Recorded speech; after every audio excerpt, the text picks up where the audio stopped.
mën a def dara wala nga mën a wax dara wala nga mën a lijjanti ci dara da ngay xam loola.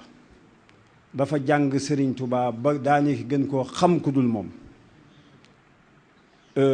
dégg fi Sëriñ Tuubaa di wax ci Masaalikul Jinaan wala tadaa nazmiya ya nabilu li adami itibaa'i ma aqulu wala tuxassis fadla rabbin qad ala bi di taqadumin faqad fa tajhada hala id rubama uri fatan muaxara maa xaaba amman xablahu wa asura fa tallu qad yabdu amaama alwabli walfadlil waabili la li tolli. loolu sëriñ bi ci boppam dafay wax ne ay waxam ay woyam boo ko sobentelee bàyyi ko ngir defe ne da ko dul jëfe yi na nga xam ne walla nga bëgg a jàpp ne ka jiitu moo gën ka mujj. na nga xam ne kat ki mujj mën naa gën ka jiitu. loolu la suñ borom bindee ndax da ko masa def joxe masalan ci taw wis-wisal ak waame bokkuñu. wis-wisal mën naa jiitu waame topp ca. waame bi nag mooy Sëriñ Tuubaa. waaw waame bi mooy Sëriñ Tuubaa loolu la xam ci loolu la déparé ci loolu la Sëriñ Abdou Lahad déparé yor nag ay jikko yoo xam ne yu rafet la. mooy la ca jiitu xam-xam ba jàng ulumu diin ba xam lu ne raw na alxuraanul karim nga xam ne nam ko mokkale néew na ku ko mën a mokkale noona ak nam ko jekkoo. mu xàmmee itam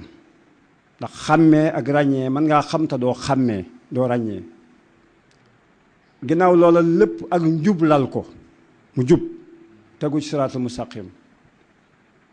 ubbiku dëggu am fulla way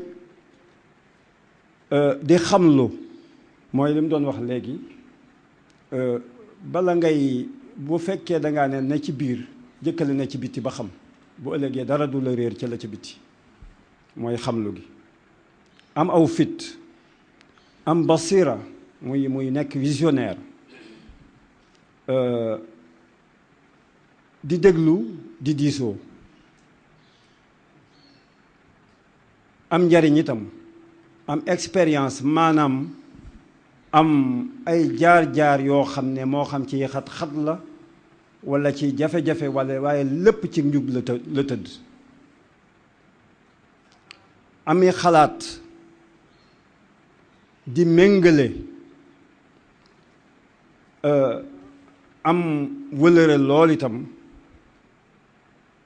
di wut jàmm fu mu toll xër lool ci lu baax wut nag ñu ko wër muy entourage nga xam ne suñ jamono ji loolu moo ko yàq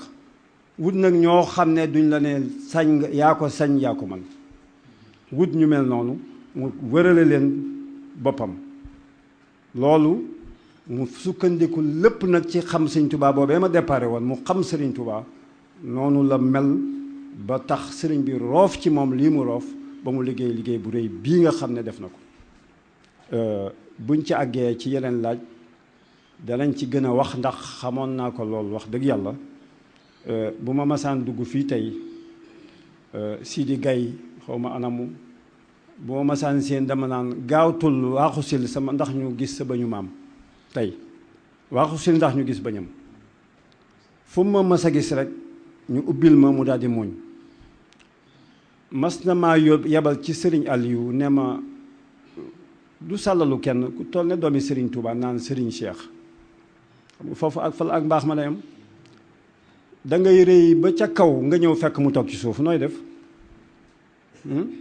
mu ne ma waxal sëñ Aliou am lu moo ko wax loo ne ma loo ko wax ci lu baax rek wóolu naa la maa ko wax xam nga ak xër ci lu baax foofu la mën a yem diggam ak administration bi itam moo di loolu sëñ Modou Moustapha daf ko daan digle moo di bu fekkee da nga nekk kilifa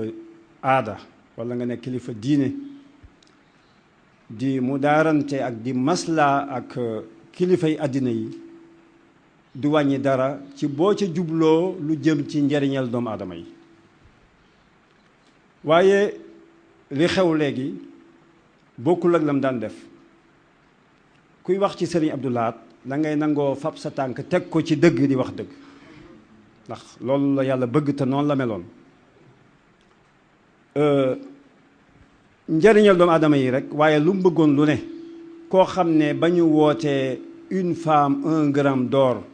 toog nañu ay mois mënuñu ko am, mu laajte ci lu matul weer ñu indil koy milliard fii. kooku bu toogee fii Sëriñ Tuubaa may na ko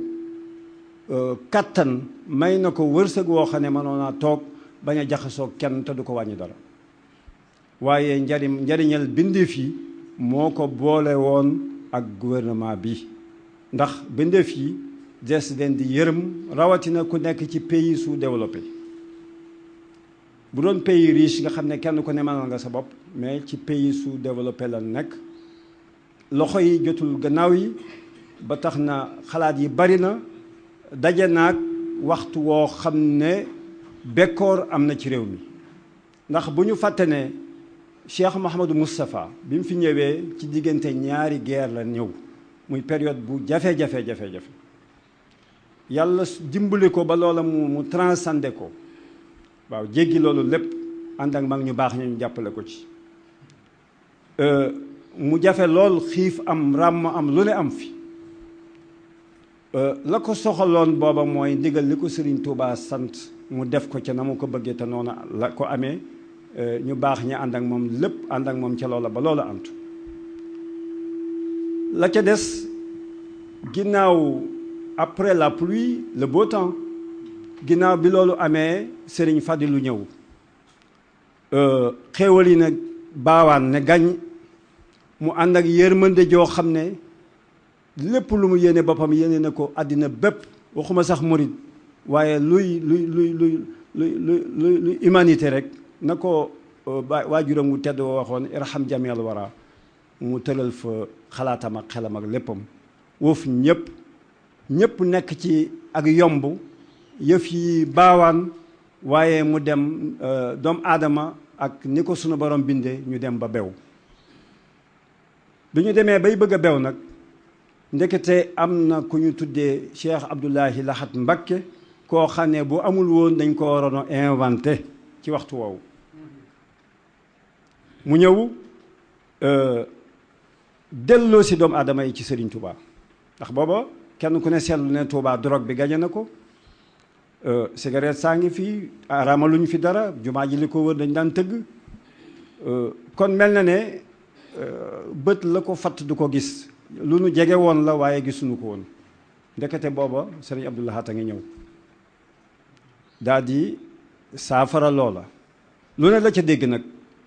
waaye bi muy dégg abiyaat yii ma leen wax, dafa déggaale la Sëriñ Bay Jaxate waxoon Xaadimu Rasuul ne ko dawal tabul geesu, boo dee geesu lee nga taxaw, kuy daw di geesu danga naan lii ma daw bari na. dawal te wey, nit bu bëggee raw cim kemam xawadee, xëy raw ci sam kem te deewoo wettkat jafe na. loola la Sëriñ Abdou Lahad xam, daa di soppi lépp. maa ngi koy fàttaliku presse bi booba à l'époque ñu bari dañoo contrôle li mu tere woon Touba, naan amuñu ci droit nangam ak nangam, mais l'histoire lui a donné raison aujourd'hui. kooku sëñ bi la ko sunu borom gisloo néew na ku ko mën a gis. loola nag beneen domaine la, du domaine boo xam ne domaine waxtaan wi la, waaye kenn ku ne xam na junj doy na. kon Sëriñ Abdou Lahad ci période boobu la ñëw. li mu fi nekk lépp Sëriñ Abdou Khadir yor jàkka ji di ko jiite. bi mu fi jógee defar na ko ba mu nooy népp ba sunu maam ju baax ji fi jóge bu yàggul, yal na yàlla yokk leeram, di Seex Saaliwu Mbakke. bi mu ñëwee dafa ne joxe bi dafay jiitu laaj bi, maanaam joxe bee fi jiitu ba tax na du laaj. kon mel na ne Sëriñ Abdou Lahad courroie de transmission la ci yoonu murit courroie de transmission ci yoonu murit maanaam mooy doxal moteuru yoonu murit saa yoo ko daggee courant dootu am wala boog léegi sax am na courroie de distribution bu am ci moteur kooku mooy Sëriñ Abdou Lahad Mbacké kon bu fekkee da nga am njaboot goo xam ne lu ne ngi ci biir te ñoom ñëpp di ñu néew doole xëy na am na ci wala ñoo xam ne am nañuy doole waaye na yoon war a doxale doxewu ni ndax ñun murid yi subir nañ fi lu bare bari bu njëkk boo bëggee màggal si boo kee ñu dàq la kooku rogalaatu colonialisme la yoo xam ne ba bisu tey may wax ak yéen mi ngi am ostracisme la bu am dans le gouvernement actuellement te loolu man dund naa ci def naa ci fukki at te xam naa ne loolu am na ci loolu bi mu ñëwee bu fekkee da ngaa bëgg a dugg ci mbir da ngay pénétrer l'appareil d'État bi nga xam ne moo yor yilif réew mi boo ko pénétrer ca ngay gën a nekk à même de régler les problèmes des populations loolu moo ko indil mu jaxasoo ak président de la République bi fi nekkoon muy koo xam ne itam wax dëgg yàlla jàppale na ko waaw bu baax a baax dafay mel ne sax boo koy seet sëriñ bi foofu am njàngale la fi def bu demee ba nga xam ne sax loolaa ngi bëgg a wadd wala daraa nga cay bëgg a rot dana soññewaat jimaat foofa te loola lépp bu ngeen ko seetloo stabilité dafay amoon stabilité muy jàmm ji ma leen waxoon bu leen ko fàtte loolu kon jàmm dana nekk ci biir ñee danañ yërëm administrateurs yi danañ yërëm les administrés te loolu ndax nit ki ku ëmb sa sànqal ëmb sa kersa koo bëgg wan ne ko bëgg naa la mu wan ne la bëgg na la alhamdulilahi rabil alamin ñu yemandi foofu ba beneen question ñëw incha allah. jërëjëf sëriñ Cheikh feeñ na ci intervention bi ni nga ko expliqué sëriñ Cheikh indi nga ay tomb yu bëree bëri ci biir li nga expliqué bokk na ci yéen ñu gën a teewlu mooy position politique bu sëñ Abdou Lahad taxawaay bi mu amoon ci wàllu politique jaxasoo bi mu jaxasoo nag gouvernement du Sénégal lan moo ko motivé woon yan moo doon sabab yi parce que fii souvent léegi duñu nga li xew mooy yëngu ci politique pour defar sa affaire or bu fekkente ne da ngay nitu public da ngay nit koo xam ne nii mbooloo dañu aju ci yow amatul droit défendre say intérêt boo yëngu ci politique da nga war a yëngu ci politique pour défendre intérêt yi population bi intérêt yi ñi nga xam ne ñoom ngay lëf loolu ci sa biir intervention feeñ na ci ne sëñ Abdou Lahad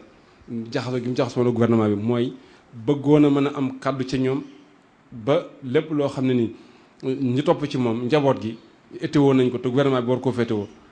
mu mën caa taxaw te loolu da nga dafay jiitu rapport boobu diggante yoonu murid amoon ak l'administration d'une manière générale dafay jiitu sëñ Abdou Lahad da ngay dem ba Serigne Fallou loolu diggam ak Senghor noonu la demoon Serigne Fallou loolu moo ko motivé woon mooy défendre intérêt supérieur yoonu murid défendre njariñu donga yi waaye ñoom effectivement koo xam ne nii boo ne woon tey nangam laa soxla léegi kenn ku nekk ci donga yi day xëcc day ngéejoo def ko moom kese kooku xam nga ne booy yëngu ci politique sa intérêt bopp taxut waaye intérêt yi askan wi moo tax loolu feeñ na ci sa wax ne sëñ Abdou bokk na ci li motivé woon li doon justifié rapport ak jàppale gi mu doon jàppale gouvernement du Sénégal waaye tamit sëñ Abdou Lahad bokk na ci apport bi nga xam ne andi na ko boo bëggee indiwaat beneen dimension boo xam ne du am rapport directement ak politique waaye la dimension scientifique wala la dimension culturelle te loolu dafa bokk ci yi nga xam ne ci pilier ci yi yoonu murid taxaw ci la bokk mooy xam-xam mooy lépp lu jëm luy tasaare ci athaqafa al islamiyya loolu sëñ Abdou Lahad daf cee liggéey la culture islamique dana doy preuve rek ñu teewlu daari kamil nga xam ne le patrimoine écrit le patrimoine culturel bi nga xam ne littéraire bi nga xam ne yoonu murid produire na ko depuis Serigne Touba ak mag ñu baax ñi ak sax même la littérature islamique nga xam ne dañuy dem ci réew jullit ñi jiggaane fa téere xam-xam yi pour que doomi jullit ñi nekk Sénégal mën cee jëriñu mën cee am accès loolu dafay mel ne dara kéemel contribution la ci loolu waaye yëmuñu foofu yoonu murid à travers Serigne Abdou Lahad dem na ba lu gën a solo loolu mooy ne léegi au lieu que gone yi maanaam doomi jullit ñi waa dëkk bi njaboot gi di génn léegi di jëli xam-xam lislaam yi ci réew jullit ñi léegi nañ ko def fii nga xam ne non seulement ñi ne fii dañ ko fi mën am waaye yeneen doomi jullit it dañuy mën a jóge ci yenn réew di fi jël si xam-xam l'islam yi loolu mooy di waraloon l'université islamique. kon dafay mel ne foofu damay interpeller expertise ku yëngu ci domaine boobu alquran nee na wala yunabbi'uka mithlu xabir mbir da ngay laaj ka ko xam. kon dafay mel ne sëñ Mouhamadul Fadel Bousso mi ngi ci plateau bi am nañ ko fi comme invité te moom ci xam-xam lay yëngu moo jiite banqaasu Al Azhar bi nekk fii ci yoon Darou Mouhty ci Touba donc ci responsable yi ci directeurs yi ci kilifa yi Al Azhar la bokk. kon day mel ne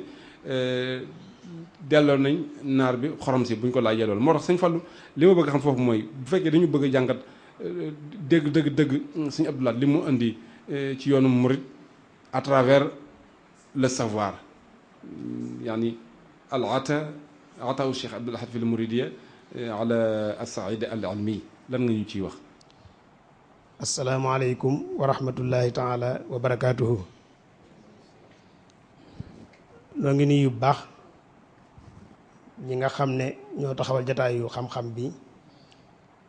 di jataayu culture di jataayu xam-xam ngir di ci fàttaliku wala di ci jàngat dundu kenn ci mag ñi nga xam ne nii tey bu ñuy wax histoire du Sénégal dox nañ ci jéego bu rëy rëy kon noo ngi sant ñooñu bu baax di ñaan yàlla defal ñu ci tawfeex defal leen ko ci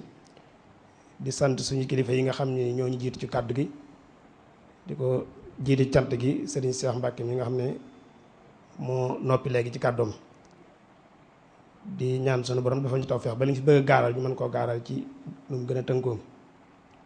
kon day mel ne fàttaliku dunduk Cheikh Abdou Lahad mooy fàttaliku kenn ci mag ñi nga xam ne nii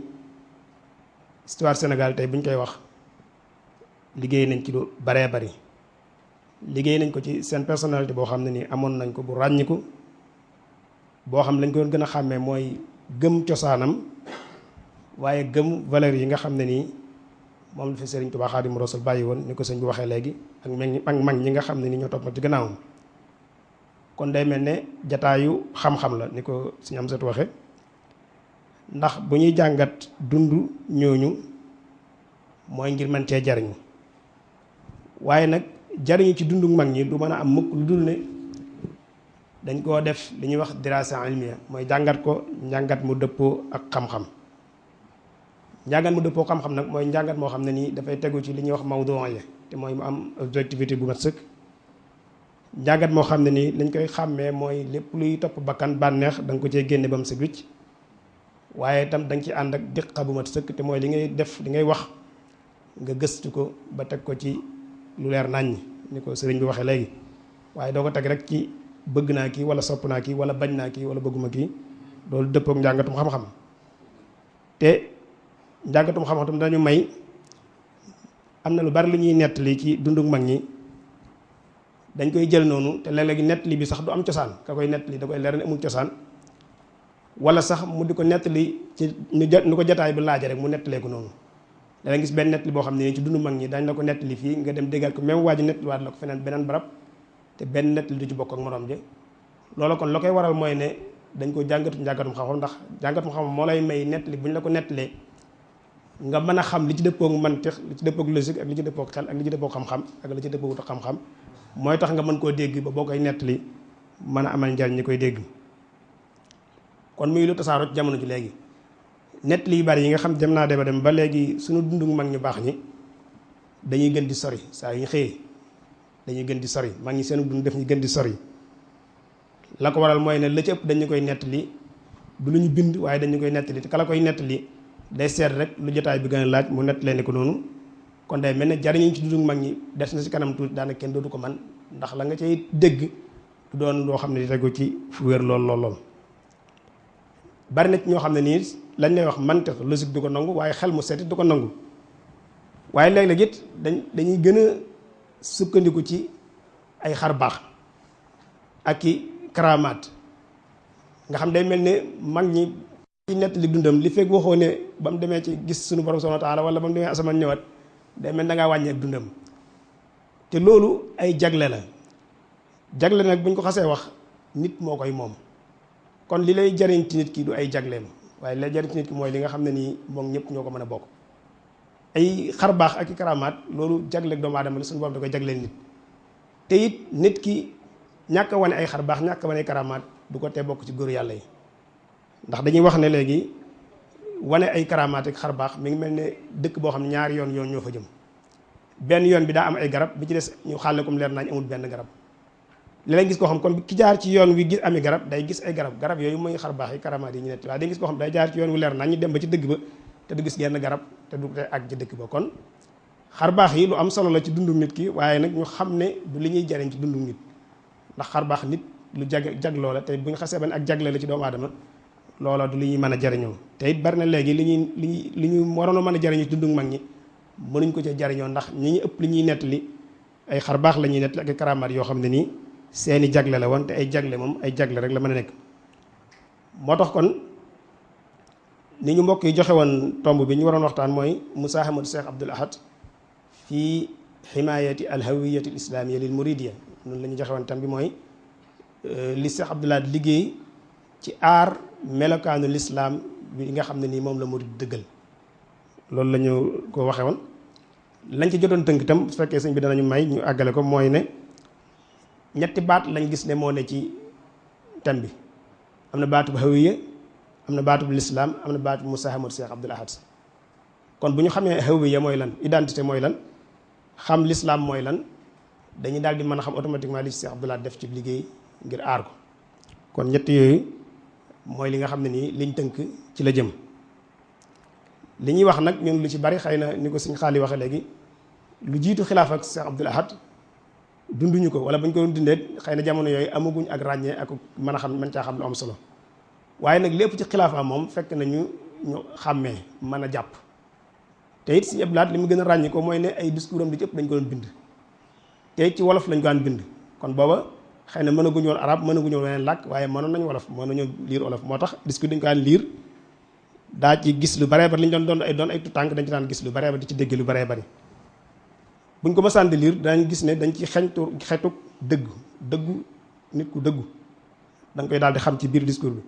waaye dañ xam nit ku gëm taxaddi mooy ni ko suñ boo xewoon léegi mooy lu ne sa kanam nga war koo daan ngir jàll am na nit ñoo xam ne nii gëm nañ ne lu jomb doomu aadama amut lu doomu aadama bëggut wala lu mu narut moo am waaye nit ki lu mu bëgg war na ko mën a réaliser ci kaw suuf loolu nag mooy taxaddi bi nga xam ne daa lañ ko gis ci waxinu Cheikh Abdoul Ahad kon li ñu fi bëgg a wax lépp du génn ñetti baat yooyu ci tënk kon bu ñu xamoon léegi bu ñu nee identité mooy lan baatub identité ci arab dañuy al hawiya nag boo ko waxee baat bi mi ngi jóge ci huwa te xam nga ni ñuy gës ci wàllu psychologie dañu xam ne personnalité nit dañ koy séddale ñetti parti ñetti xaaj lañ koy séddale am na ci diggante boo xam bu fa tolloo ñu ngi koy tudde al huwa maanaam mooy nit ki fi mu nekkee nit kese nga xam ne amagut ay valeurs yu muy xam diine duggagut ci moom dara duggagut nga xam nitu kese la lu ko neex la xam ak lu ko naqari loolu mooy marxalatul huwa kon bu ñu nee identité nit mooy li nga xam ne nii mbir mu nekk identité ba ci am solo mooy li nga xam ne mooy xamle ne lii mooy lii loolu mooy identité kon ni muy amee ci nit noonu lay amee ci askan yi nit ku nekk am nga identité bu ñu lay xamee maanaam melokaan boo xam ne nii buñ génnee ci yow tey bu ñu ne woon nit ku amul xel rek sa identité daan lay manqué kon dootoo nekk nit ndax xel dafa bokk ci li ñuy xàmmee nit kon identité mooy li nga xam ne nii bu ñu ko waxee mbir mi ne lii mooy mbir mi lay tegtale mbir mi nga xam bu ci jógee dootu ko doon loolu mooy identité loolu nag ni mu amee ci nit noonu la amee ci askan yi askan wu nekk am nga ay aada ki cosaan ak façon xalaatin yoo xam ne nii moom lañ lay xamee tey bu ñu nee identité sénégalaise rek ñëpp dañ ko daal di mën a xam nii lay mel lii ak lii ak lii boo ko xamee ñu daal di xam ne loolu mooy sénégalais yow sa jëm bopp it am na nu ñu lay xamee noo xam bu ñu ko tuddee rek ñu daal di xam lii ak lii ak lii bu ñu ko tuddee loolu mooy doon seen identité kon li ni ñuy xamee mbir mi loolu mooy doon identité nit ki bu ñu nee islam ci tënk mooy lan jataay yu bari ba fi toogoon ne léegi ma huwal islam lan mooy islam daanaka fukk yoo jël juróom-ñett yi daañ la mën a tontu waaye nag fukk yoo jël juróom-ñett yi bu ñu la tontoo juróom-benn yi ñu ngi lay tontu ci ne lislaam de mooy diine ji nga xam ne nii yàlla moo ko wàcce ci yéen sallallahu alayhi wasallam tënk ko ci juróomi ponk muy julli ak woor natt asaka dem màkk ci kooku man ak yooyu comme ni ko suñu xaale waxee léegi te lislaam moo gën a yaatu loolu fuuf lislaam gën a yaatu loolu fuuf sax ci niñ koy faral di misaale mooy ne barab bi ñu toog ab bâtiment la waaye bâtiment kenn ku ne xam na ne ay poto moo koy yenu kon poto yi mooy ponk yi waaye tey ne boo taxawaloon say poto kese dara tiimu la yaakaar naa doo am bâtiment kon poto yi ci bâtiment bi la bokk waaye li la tiim tam ci bâtiment bi la bokk kon poto yi dafa am lu ñu yanu te li mu yanu loolu ci mënta génn ci bâtiment bi bu fa géegee bâtiment dootu am kon l'islam am nay ponk yoo xam mënu cee ñàkk julli ak woor ak natt asaka ak dem Màkka loolu mooy ponk yi waaye nag ponk yooyu dafa am lu muy yanu te la may yanu bu ñëwaale wut l'islam ji du mën a mat kon tënk l'islam ci juróomi ponk yooyu déggin wu xat la ci l'islam woo xam ne nii buñ ci ñëwee ci kanam dañ gis ne bari lu muy jur ci yëf yi kon ponk yi ci l'islam la bokk waaye li muy yanut ci l'islam la bokk kon bu ñu bëggoon wax identité islamique ci dëgg-dëgg lan mooy identité islam daañu xam ne juróomi ponk yooyu ci la bokk waaye nag bépp melokaan boo xam ne nii melokaan bu baax la te nit mën koo jariñoo day duggaat ci biir l'islam loola lu mel ne dëggu ak dëggal waaye am sérieux gu mat sëkk ak jiddiya farlu gu mat sëkk ci li ngay def mu ñor la nga di ko def ak fulla ak fayda waaye am sellal gu mat sëkk ci li ngay def nga di ko def ànd ci ixlaas bu mat sëkk waaye am teraanga ci identité islamique la bokk gëm am dignité li ñuy wax dignité humaine nga am ko ci sa gëm na yow mii nit doomu aadama te nga am dignité bu mat sëkk loolu ku ko génne ci l'islam sa islam dina manqué wa lillahi al-izzatu wa li rasulihi wa lil mu'minin ñame dëgg fu wax dëgg jotee nga ñamee taxaw wax ko loolu ci identité islamique la bokk bu ci génnee l'islam bi day manqué am ouverture bu ma sëkk mën a jëflanteeg keneen koo xam ne sax bokku leen diine bokku leen aada bokku leen saan bokku leen sax diine waaye ngeen di jëflante ala assassiné ci sukkandiku ci ne am na lu leen boole loo xam ne ni war ngeen ko mën a bokk